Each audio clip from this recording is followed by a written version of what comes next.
So good to see you guys after a break. Did you have a good break? Yeah? Good. All ready for the last 6 weeks of this semester?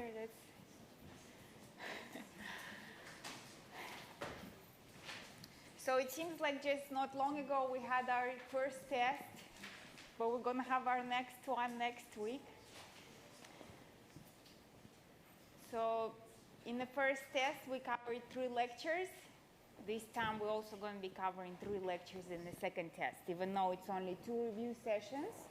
But I really didn't want to overload you with any more material on the second test. So we'll leave the rest for our exam. The exam is comprehensive, so you'll see some stuff from the first and second test, but definitely there'll be more focus on what we in the exam, on what we cover after the second test. And don't worry, there'll be plenty of things to learn for the exam. So for next week, for the test, it's review sessions 4 and 5. Lectures, residential financial analysis, buying a house, and business of real estate. The test is going to be the same, 90 minutes. It's 40 marks, 10 questions in conceptual part, fill in the blank, or just a brief short answer type questions. And then 30 marks on computational questions, and there are 9 questions there. Do you have any questions about the test? There will be a problem set, like with the first test, for you to practice. And then I will draw questions from that problem set for the test. So if you know how to do those questions, at least you know you can get 30 marks, most of the marks on your test. And conceptual is not rocket science, it's not too difficult. So I'm sure a lot of you will get those 10 marks too. So let's try to increase our average for test 2, and I'm sure you will. I have faith in you. Any questions? No.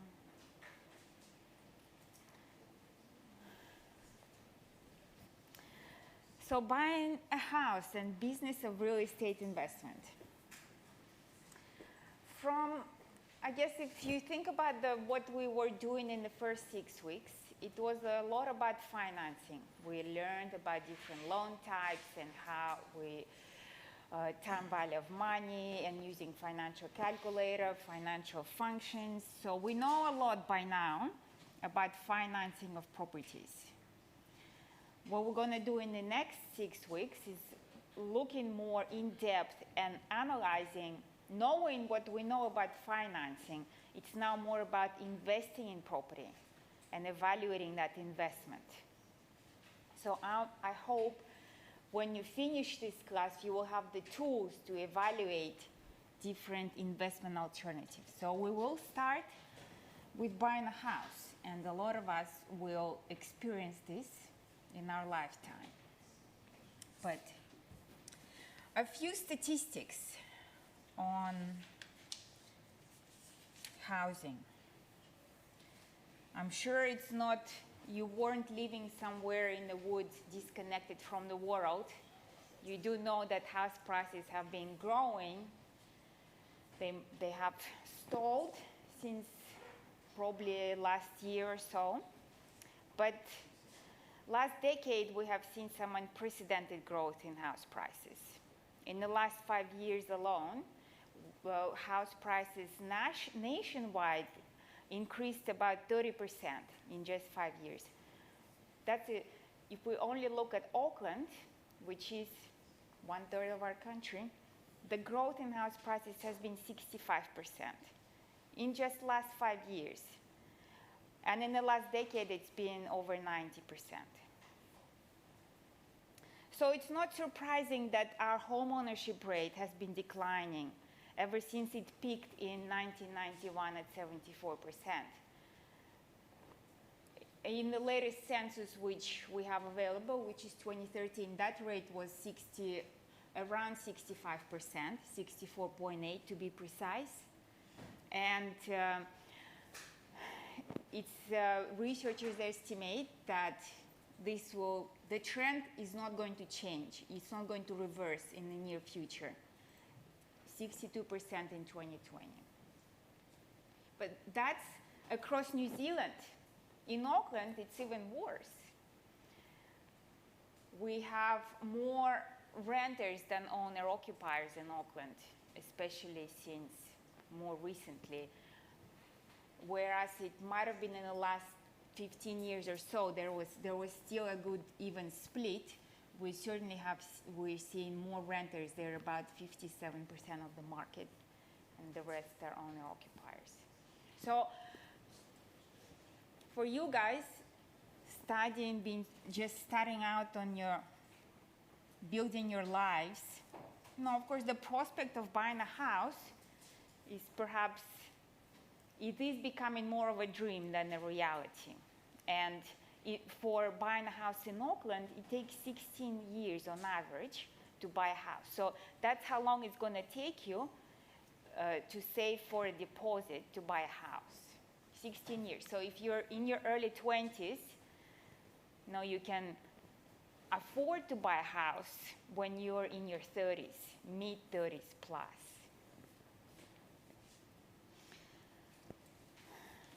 And again, not surprising that majority of first-time homebuyers, they're relying on some form of parental assistance when they're buying their first house. So the question is, of course, with all these scary statistics and issues with affordability, should you bite the bullet? And because especially in New Zealand, there is a stigma that's kind of being created. If you're renting a house, if you're renting, that means, you're not as good as someone who owns a house. So there is certainly a drive towards buying or home ownership. It's certainly something that a lot of people are trying to achieve in their lives. So even though prices are so unaffordable, and should you bite the bullet? So you're doing the analysis, should you rent or should you buy? And there was a very good video that came up on One Roof last month, which you have on Canvas. And if you haven't watched it, it's only 2 minutes. We'll watch it now.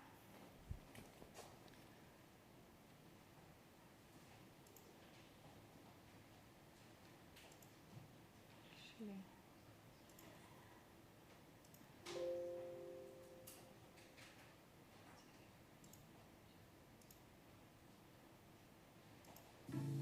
25 years ago, the average house price across NZ was $363,000, while the average rental price was $279. It's a question many of us ask. Should I buy a house or continue renting? So, we crunched the numbers to find out who's better off after 25 years. Kaya bought this house in 2019 for the average Auckland house price of $920,234. He paid a 20% deposit of $184,047, leaving the total loan at $736,187. Kaya's locked into a 25-year loan term with an interest rate of 5%. This year, he'll spend a total of $62,234. $52,234 of this is in loan repayments. The rest goes to insurance, maintenance and rates, all of which increase a small amount year on year. Lucy decided not to buy but to rent instead. She rented a house that had the exact same market value as Kaya. Her rental yield is at 4%, so she pays $708 a week in rent. Lucy doesn't have to pay maintenance, rates or house insurance, but she decides to take all the extra money Kaya is spending on his home and invests it in shares. Lucy's shares have an annual return of 9.5%, while Kaya's house only gains 7.7% inflation each year. But Lucy's rent does go up an average of 3.5% each year. At the end of 25 years, this is how much money Kaya has spent. The total value of his property is worth $2.7 million. Lucy has spent $1,433,719 in rent, but has made $1,988,630 from her investments. The winner, Kaya, who has an extra $777,073 in assets. So maybe it is worth biting the bullet and buying that house. So how many of you are going to bite the bullet after watching this video and buy the house? Not many hands are going up. So would you say this was convincing?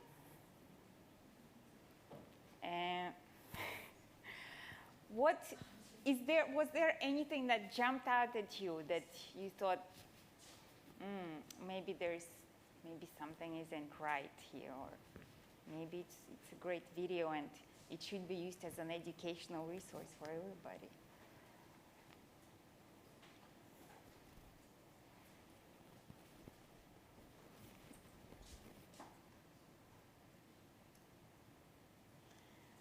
Well, since you guys, I guess one problem I see is just that they're saying that men make better decisions than women.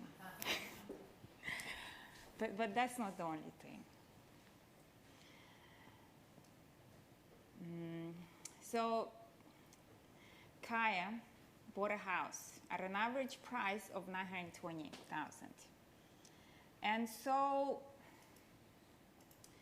they said that he put a deposit, 20% deposit. And I don't really draw too much attention to that, of $184,000.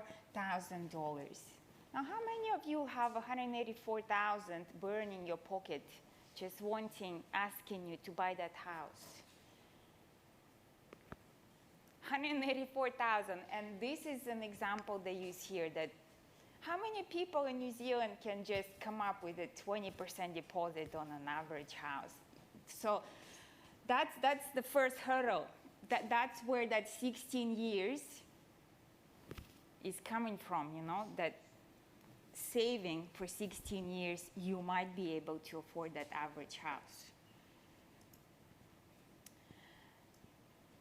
So the rest of it, so far seems okay. We can calculate a 25-year loan term at 5%, loan repayments of $52,000. You guys can do that easily now. I've checked their calculations. This is assuming just annual repayments. So that's if you have, in total, 25 repayments over 25 years, 52,334. So that all checks out. Expenses, quite steep, I don't know how many people actually spend $5,000 a year on maintenance, but anyway, that's good if they're setting aside this much for maintenance. Lucy, now, okay, it's all good to have a house that's comparable to Kaya's house.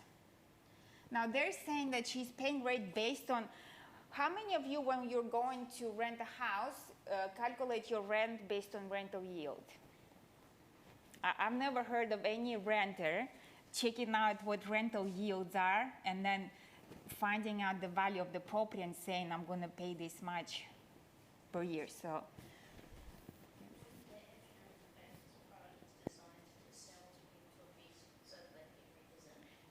well,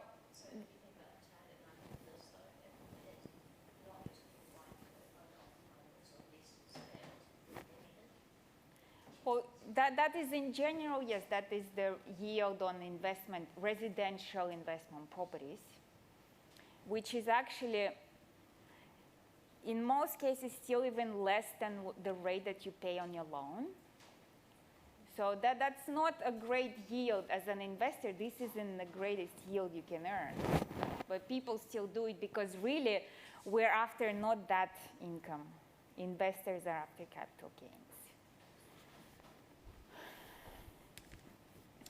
So making decisions for renters don't make decisions on rental yields.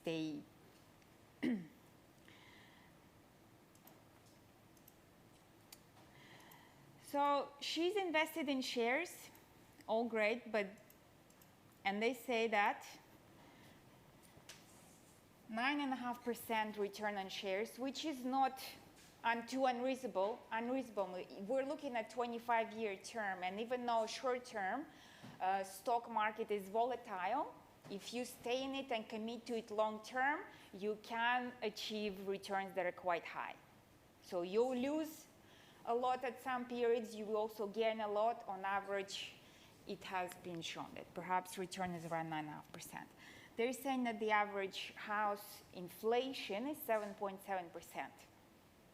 Now, this video was produced in March of 2019, and it's not, they know very well that house prices in the last 12 months have not been increasing at this rate of 7.7%. I can show you some statistics. Real Estate Institute of New Zealand produces a house price index. This is Auckland, this blue line is Auckland. Since 2016, pretty much, that's when the market peaked. The prices there was stagnation until 2018. Since 2018, a year-on-year price increase in Auckland, minus 2.9%. So when at the end of the video they said, should you bite the bullet? So when they say, should you bite the bullet, it usually has these connotations that it's not a pleasant experience. Well, having a return of 7.7%, what's wrong with it? I mean, that's great investment. Why would you even say that it's biting the bullet? It's not really biting the bullet. It's a great decision. So in a sense, they're making a conclusion for the current market conditions where there is no price growth, and in fact, there is negative. Prices are dropping, and there is no way you can see, I don't know when will the market get back to the levels when we've seen this growth of 7% and above.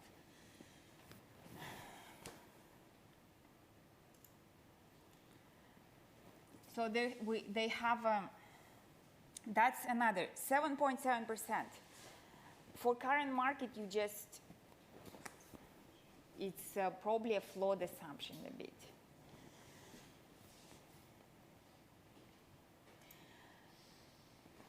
Then let's check some other numbers. They say that the value of of Kaya's house in 2044 is 2,765,000.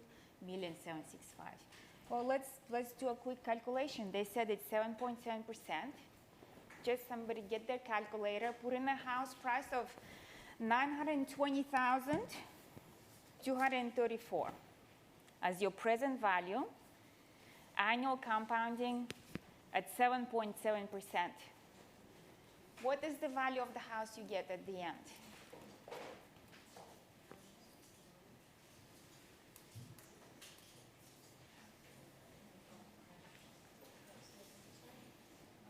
Uh, 7.7. Do you get a figure of 2.7 million?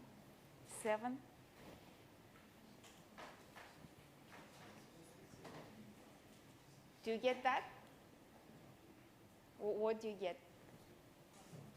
Laura? 25. We're looking 25. Yeah, 5.8 million. That's the value of the house, assuming 7.7% growth. So that's not really even close to what they say. So what is then the value? What was then the value appreciation, capital growth? Do you know how you would figure that out? At what rate were house prices growing?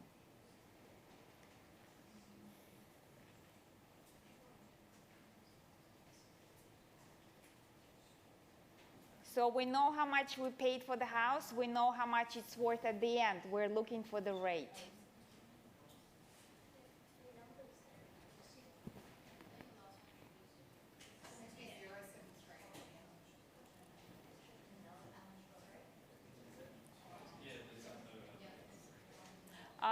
No, it's just I haven't fast-forwarded the video. 703, yes. So what was the rate growth? 4.5. In fact, it was precisely 4.5%. If you put decimal places more than 2, say 5, 6, it will be all zeros. So what I'm has been investigating this last night, somebody in One Roof actually assumed 4.5% and calculated that growth at 4.5%, but then somehow it got lost in translation and they thought that 7.7% is just looks better, but they haven't actually recalculated anything. So they did assume 4.5% price appreciation and not 7.7.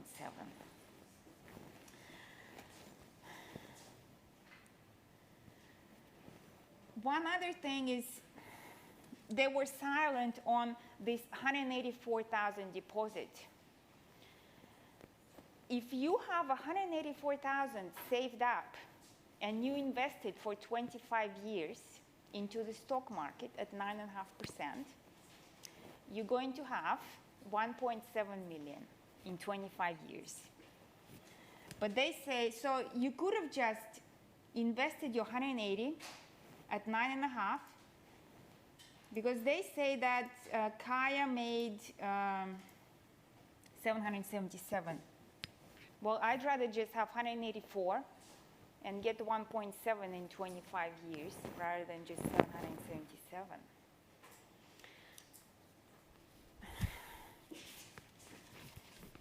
Yes, perhaps I should show you the assets. So my message, don't trust everything that you see. I know New Zealand Herald is the biggest paper in New Zealand, but you have the tools to make decisions, to check, and just, I think it might be irresponsible from New Zealand Herald to put a video like that and promote home ownership based on these flawed assumptions. But at least, 100 or so of you would be able to see through that, hopefully, and make better decisions.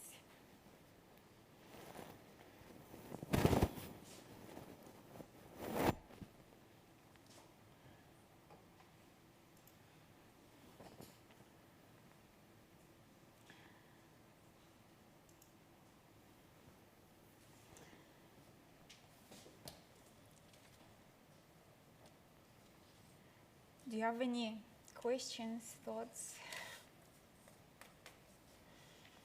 Yeah, just that figure of 180,000.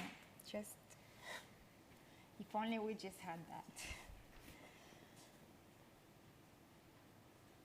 All right, so we'll move on to income producing properties. That's our next lecture. And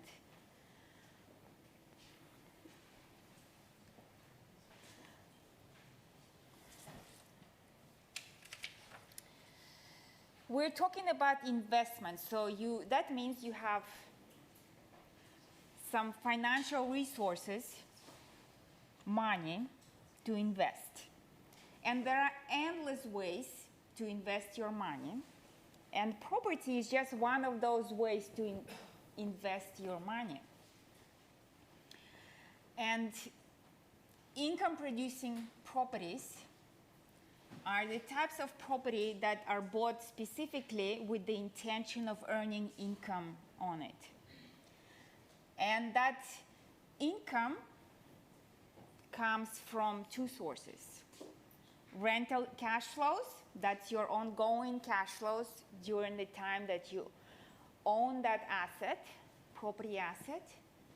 And over time, hopefully, your property is going to also appreciate in value. So at the end, you will take the capital growth from that property. Why property investment?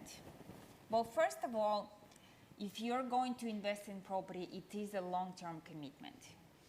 it's not possible to get the returns that everybody hears about unless you stay in it for at least 5 to 10 years. So why is property investment so popular? Well, probably the most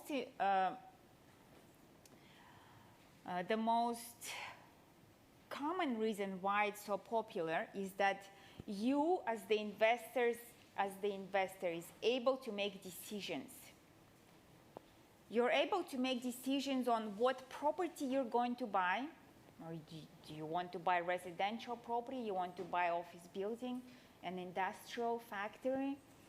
So you are in control of what you can buy, what tenants are going to occupy your property, how much rent you're going to charge from your tenants, how you're going to maintain your property, how you're going to manage your property. So there is a lot of direct control that you have over your asset. Whereas if, say, you invest in stock, surely you can have choice in terms of which stock you invest to. But beyond that, you don't really have much control or decision-making power.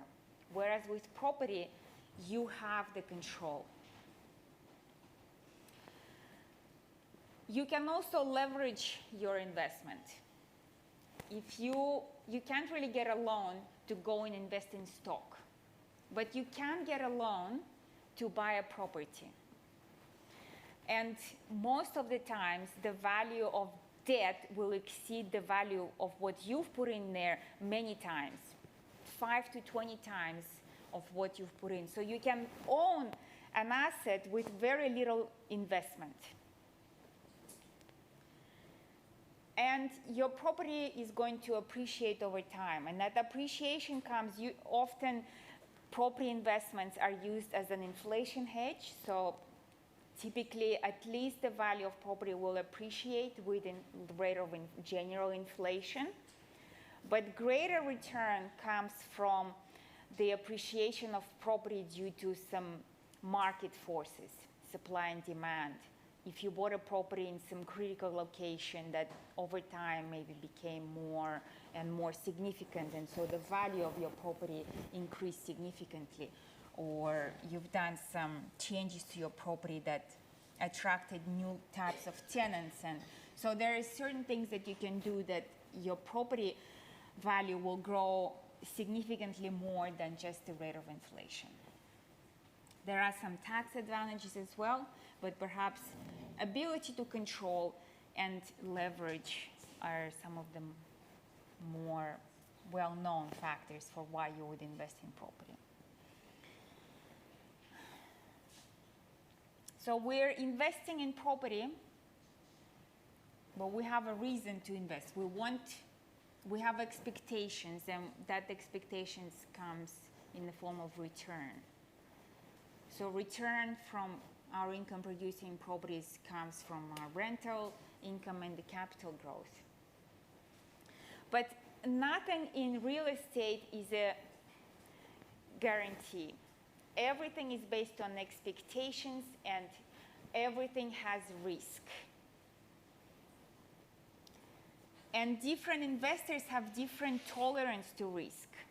Some of us can absorb a lot of risk, but some of us would want to invest only in the most safe investments.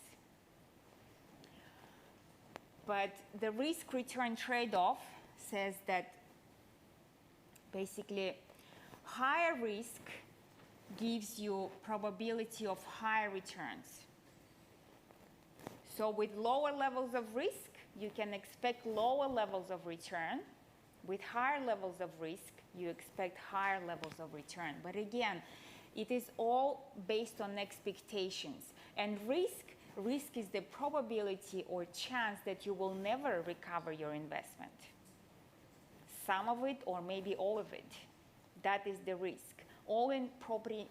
Investment in property is never risk-free. If you want a risk-free investment, you will invest in some government bonds. Those will be risk-free. But everything else has a risk premium on it.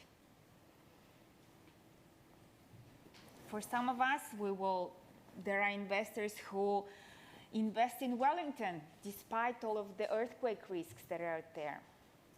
And they do get returns, they do get compensated for the risk they take, because there are, I guess, fewer pool of investors who would take the risk to invest there. And a lot more investors would prefer more safe locations such as Auckland, for example, that has fewer risks. But at the same time, we have some of our most valuable real estate located on where the viaduct. And with the sea level rise, who knows? So certainly, real estate has a lot of risk attached to it. And you need, when you're evaluating decisions, you have to consider the risks as well, because risk is kind of, that's what balances everything in the investment. So income producing real estate, there is so many options. You can invest in residential houses with intention of renting them out, office buildings, retail properties, industrial hotels, and so on. Unlike housing that's owner occupied, commercial real estate is mostly investor owned. And that's kind of a well-known fact. At least in New Zealand, about 2/3 of commercial properties are investor owned, which means majority of the buildings that you see around you where businesses are operating from, those businesses are tenants. They're not owner occupiers.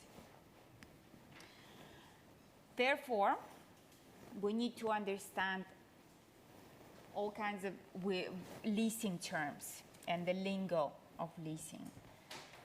Net rent, gross rent, percentage rent lease, operating expenses, the lessor, the lessee,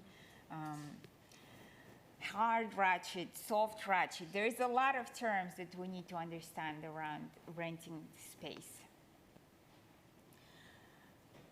Why businesses prefer to rent space rather than buying and investing in properties?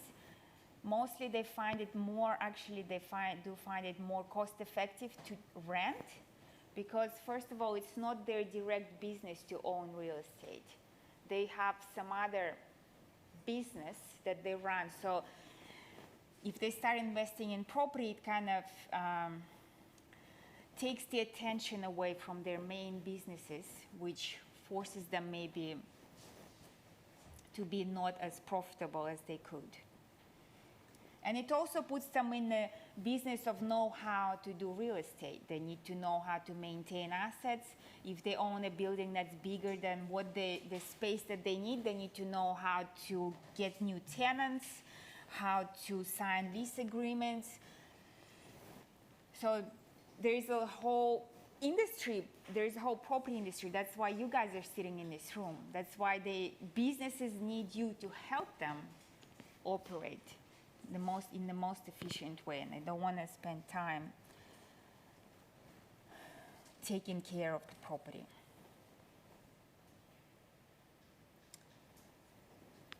Do you have any questions? Yeah. Beta. So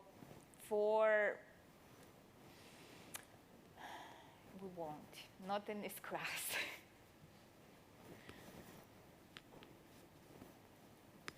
In third year, you will learn more about that. So we know how to measure return. Return is measured in the form of net present value or IRR. And we can understand these measures and make our decisions based on those returns, forms of returns. But risk, we don't have as good of appreciation of what risk, and how do you measure risk? And some forms of measuring risk is in the form of statistics. standard deviations, and we're not going to get into this here. Yes, but it is possible to define risk quantitatively.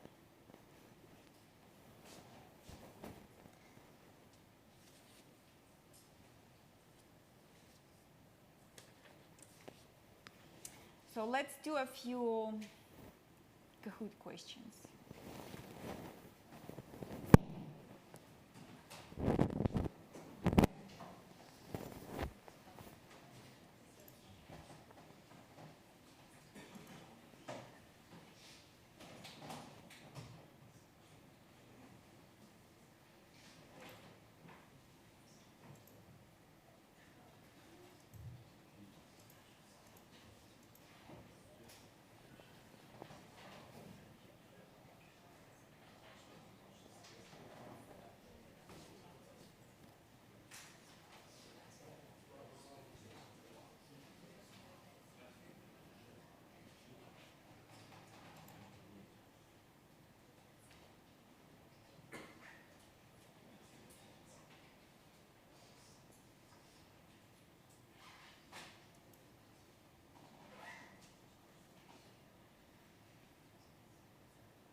Are any of you coming to the dinner tomorrow, Propri?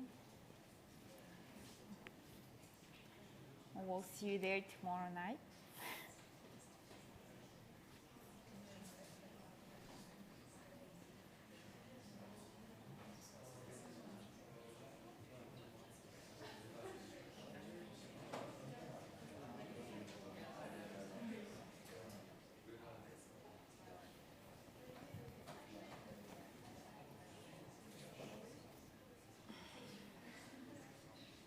Okay.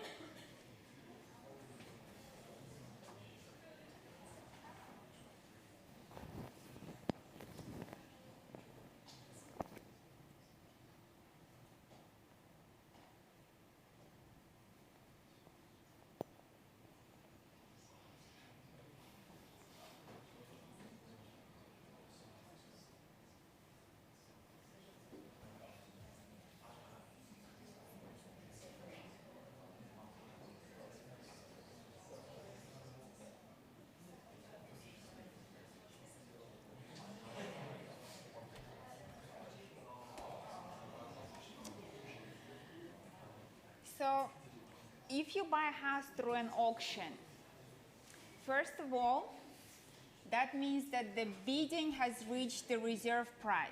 That's the first condition of sale at an auction. Second, once the reserve price has been met, the sale is going to go to the highest bidder. And the sale is unconditional. So when you come to an auction, and if you have an intention of bidding on a house, and if you win that auction, that's it. There is no turning back. You have to have your finances in order. You have to get the builder's report, everything. So you cannot set any conditions on that sale and purchase agreement. That's it. You're buying the house as is at the price that you have agreed. And auctions have been very popular in Auckland in around, in the previous, I guess, pre-2008, we had a lot of auctions, and more recently, we also had quite a few auctions because, of course, you don't want to tie yourself to an asking price. When prices are going up so fast, it does make sense to sell at an auction, whereas perhaps now, fewer houses sell at auctions and more houses are sold by negotiation. But interesting, if you go to the US, their auctions, they almost don't use it. For them, auctions are associated with some distressed sales. That's where you usually buy a house at an auction. Most of the sales are just asking price.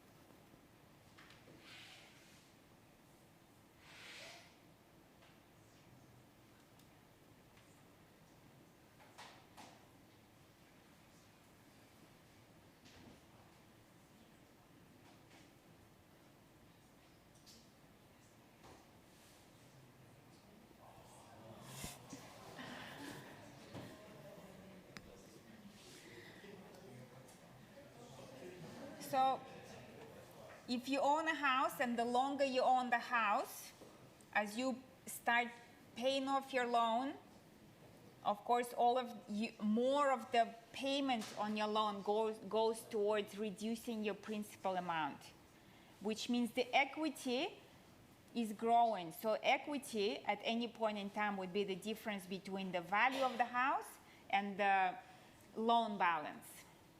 And so your loan balance, if the loan is amortizing, the balance is going to reduce.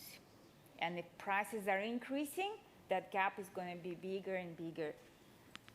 And of course, if prices are increasing, you are going to get capital growth as well. So both are good options in this case.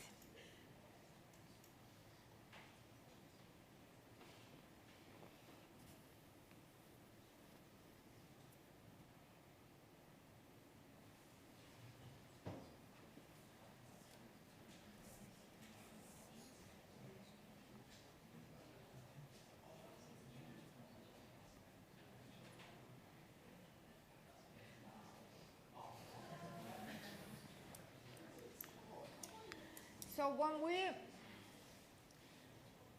look at property investment, really when you're investing in property, fundamentally it should be based on income it's able to generate during its operation. So the rental cash flow should be bringing the highest percentage of return. That's what you're investing in the property for, is its ability to generate income, ongoing cash flows. Capital growth is really an icing on the cake.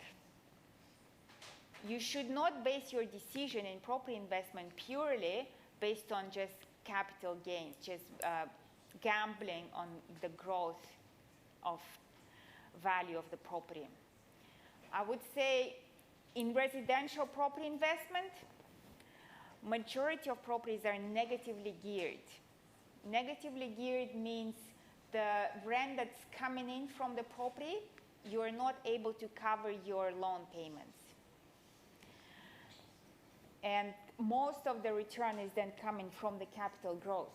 I think in commercial real estate, there is still that relationship is maintained where you do kind of make your decisions based on the rents that your tenants are paying, based on the occupancy of your building. So in commercial investment, it's still more true so that you're going to make your return based on, first of all, rental cash flows and then capital growth.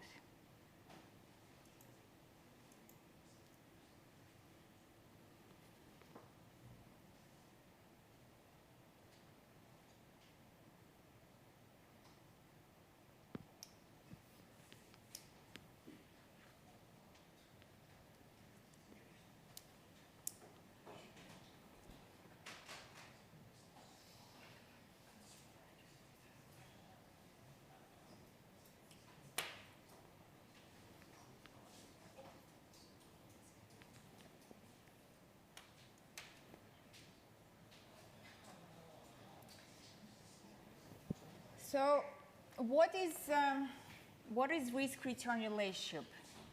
We know that with the highest levels of risk, you can expect highest levels of return, low risk, low return.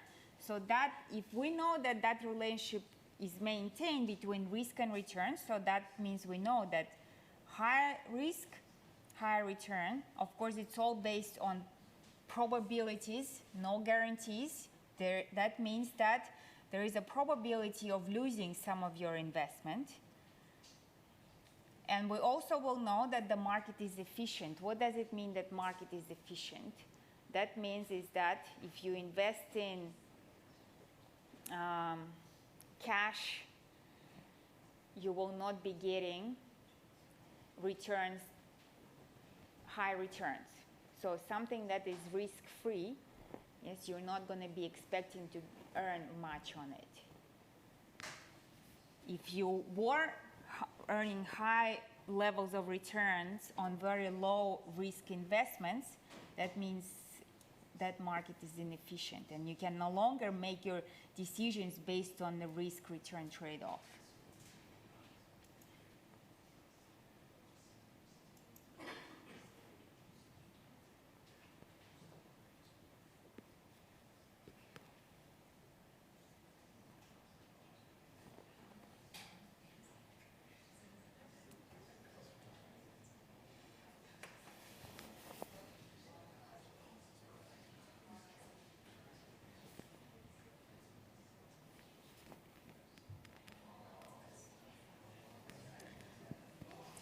So the most popular answer,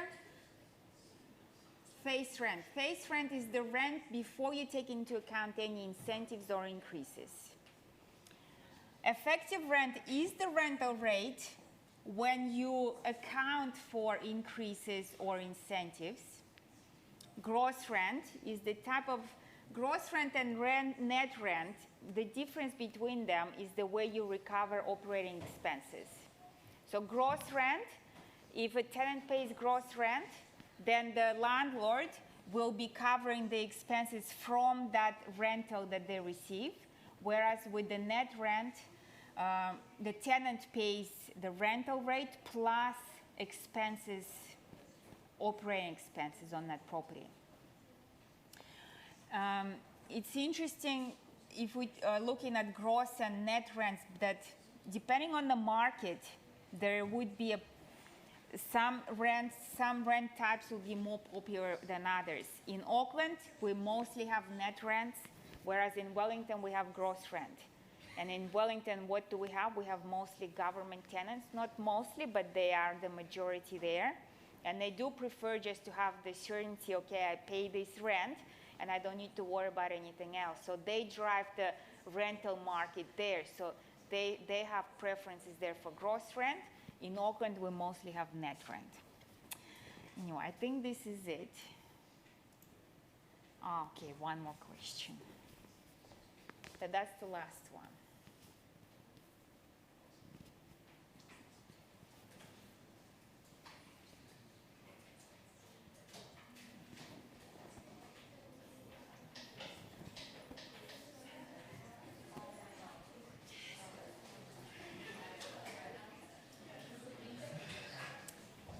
Yes, very good. So the lessor is the owner of the property, the landlord.